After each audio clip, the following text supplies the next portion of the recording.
U februarskom napadu na Skadar, Drinska divizija izgubila 1800 vojnika, pa je vrhovna komanda 21. februara formirala u Skoplju primorski kor jačine od oko 30.000 ljudi.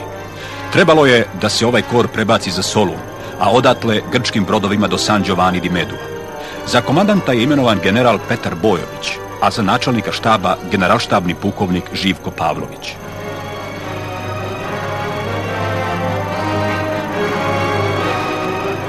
U očekivanju primorskog kora crnogorska artiljerija je neprekidno bombardovala Skadar. Da bi opsada Skadra što bolje uspjela, Srbija je Crnoj Gori dala veći broj Krupovih brzometnih topova zaplenjenih od Turaka, kojima je rukovalo crnogorsko ljudstvo pod komandom srpskih oficira. Naša slika predstavlja jednu crnogorsku bateriju pod Skadrom, koja je dejstvovala pod komandom srpskog artiljerijskog majora Ljubiše Ljubišića i Turcima zadala mnogo jada.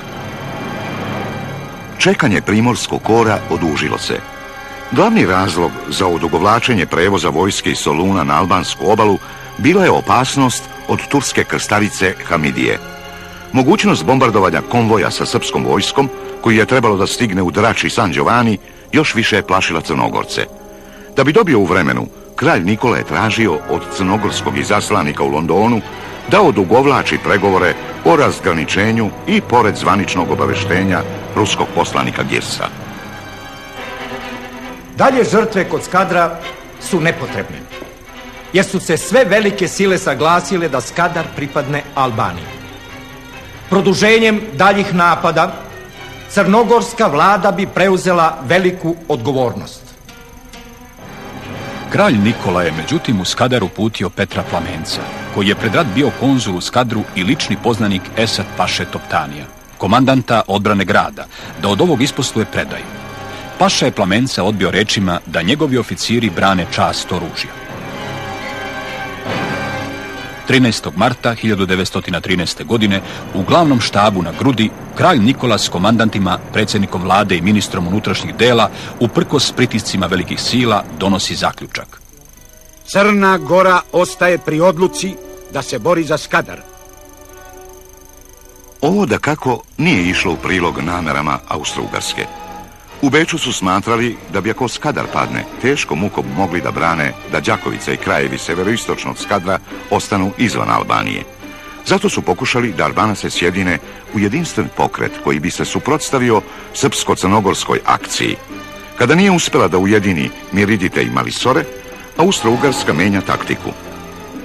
Umjesto u ime Albanije, nastoji da spreči pad Skadra u ime jednodušne volje Evrope. Odluku srpske vlade o stanju primorskog kora u pomoć Crnogorcima, austrijski politički i vojni krugovi shvatili su kao prkos takvoj njihovoj politici.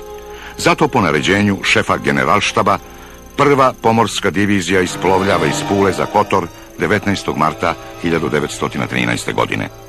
Trebalo je da ratni brodovi u Kotoru čekaju dalja naređenja za eventualne prinudne akcije protiv Crne Gore i Srbije. Ratne pripreme Austro-Ugarske izazvale su veliko uznemirenje u Rimu i Londonu. Zato je na predlog Edvarda Greja konferencija ambasadora donela 19. marta odluku o demaršu koji bi dao do znanja vladama na Cetinju i u Beogradu da pad Skadra ne rešava njegovu sudbinu. Austro-Ugarska, međutim, nije htjela da čeka konačnu odluku konferencije u Londonu, nego je rešila da Crnoj Gori podnese ultimatum. Odobren od Franje Josifa 21. marta, ultimatum je predviđao: zahteva se obustava bombardovanja Skadra. Zahteva se dozvola izlaska skadarskom civilnom stanovništvu.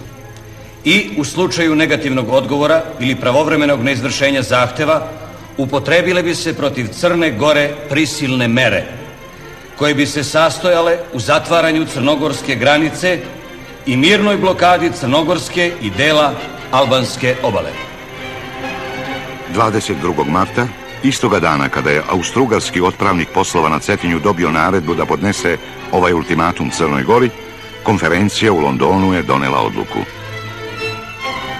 Prvo, Skadar ulazi u sastav Albanije. Drugo, u Beogradu i na Cetinju da se preduzmu koraci za obustavu opsade Skadra, prestanak neprijateljstava i evakuaciju Albanije. I treće, da se daju garantije za obezbeđenje stanovništva katoličke i muslimanske vere koje ulazi u sastav Crne Gore i Srbije.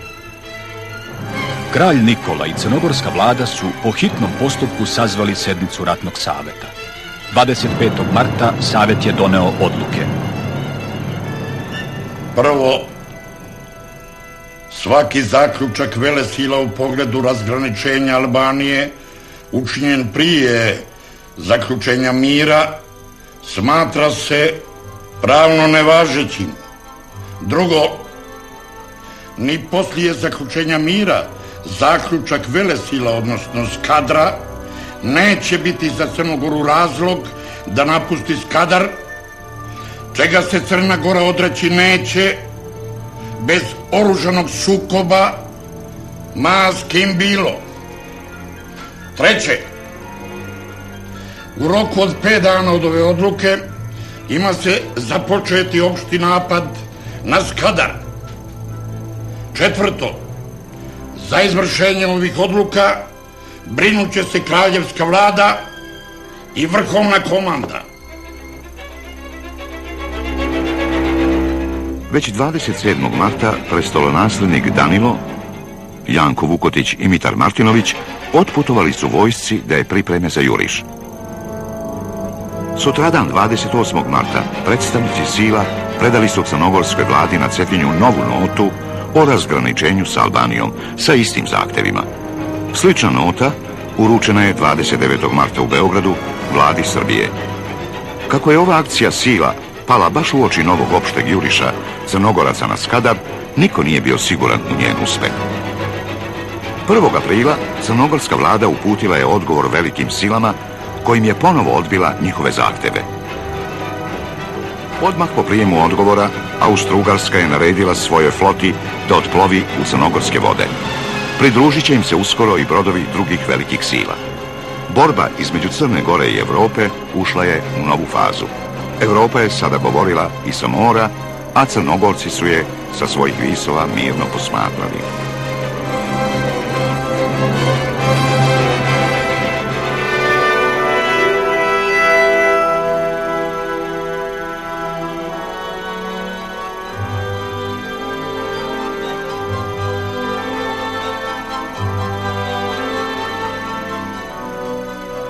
Nova faza pritiska na Crnu Goru i Srbiju počela je 8. aprila, kada je konferencija ambasadora u Londonu rešila da se mirna demonstracija međunarodne eskadre pretvori u blokadu crnogorske i albanske obale, od Bara do ušća Drima. O tome je Cecil Berne, engleski viceadmiral, 10. aprila obavestio generala Petra Bojovića. Istog dana Bojović je izdao zapovest o napadu na Skadar, a ministarska sednica u Beogradu donela odluku da primi savjet ruskog cara i da se prekinu borbe kod Skadra. O tome je sutradan general Bojović obavestio kralja Nikolu. Politički razlozi i današnja politička situacija nagone nas da prekinemo neprijateljstva na Skadar i da podignemo opsadu sem blokade Primorja. Velike sile upotrebile su sav svoj uticaj da Skadar ostane Albaniji i da mi ne činimo uzaludne napore i nepotrebne žrtve. Na osnovu toga ne možemo više uzeti učešća u akciji protiv Skadra. I dalje ne računajte na pomoć s moje strane.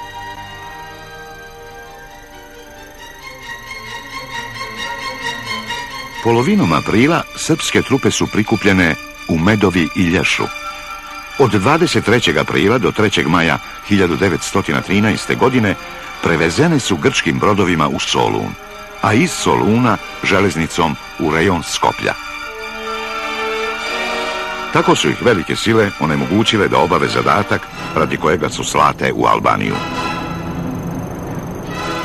General Petar Bojović je pisao kralju Nikoli. Lično, moj položaj je očajan. doći, učiniti sve pripreme, a ne privesti ih u delo, nateruje mi suze na oči.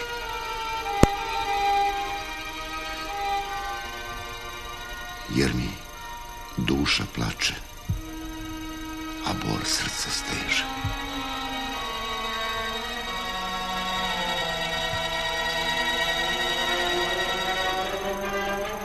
I pored povlačenja srpskih trupa, kapitulacija Skadra bila je pitanje dana.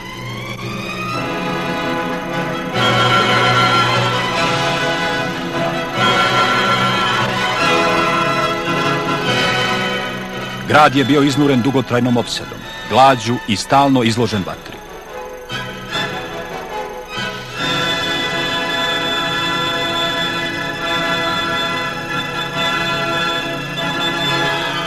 Otuda je Esad Paši hitna predaja Skadra, koji su velike sile i inače namenile Albaniji, izgledala kao najbolje rešenje.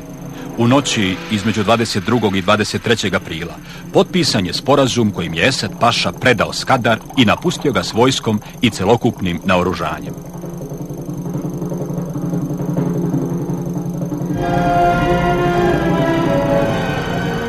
Crnogorske trupe su 24. aprila zaposele utvrđenja i svečano ušle u Skadar.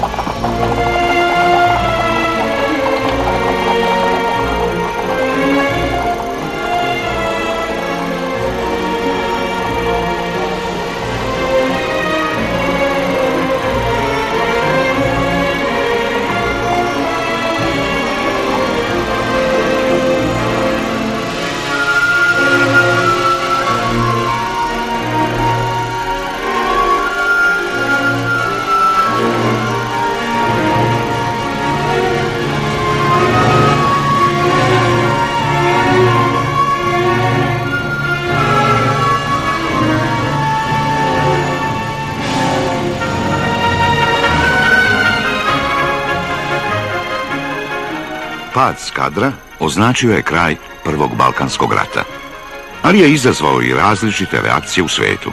Javnost mnogih zemalja, naročito slovenskih, pozdravila je ulazak crnogorske vojske u Skadar. Austro-Ugarska je međutim smatrala da pad Skadra predstavlja nečuveno ignorisanje volja Evrope. Nemačka ju je podržala.